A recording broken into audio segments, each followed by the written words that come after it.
રક્ષણાત્મક રિલેની એરર અને percentage error વ્યાખ્યાયિત કરો. તો રિલેની એરરને જો વ્યાખ્યાયિત કરવી હોય તો એ રીતે કરી શકાય કે રિલેની એરર એટલે કે રિલેના વાસ્તવિક ઓપરેટિંગ મૂલ્ય અથવા તો ઓપરેટિંગ સમય અને ચોક્કસ પરીક્ષણ પરિસ્થિતિઓ હેઠળ તેના પ્રીસેટ સેટિંગ મૂલ્ય અથવા તો સેટિંગનો જે સમય છે એ બે વચ્ચેનો જે ગાણિતીય તફાવત મળે છે એને એરર તરીકે ઓળખવામાં આવે છે. તો એરર એટલે કે ઓપરેટિંગ મૂલ્ય અથવા તો સમય અને સેટિંગ મૂલ્ય અથવા તો સમય આ બંનેનો જે તફાવત તમને મળે છે કિંમતમાં એને આપણે એરર કહીએ છીએ.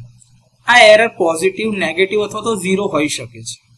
હવે જ્યારે આ એરરને સેટિંગ મૂલ્ય અથવા તો સેટિંગ સમયના સંદર્ભમાં ટકાવારી એટલે કે પર્સન્ટેજમાં બતાવવામાં આવે છે ત્યારે તેને પર્સન્ટેજ એરર તરીકે ઓળખવામાં આવે છે.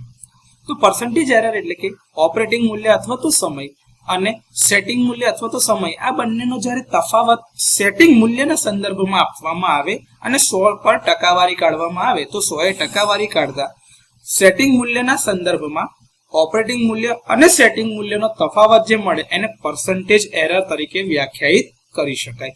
તો આ સૂત્રની મદદથી તમે કોઈ પણ રિલેની એરર ફાઇન્ડ કરી શકો એટલે કે શોધી શકો.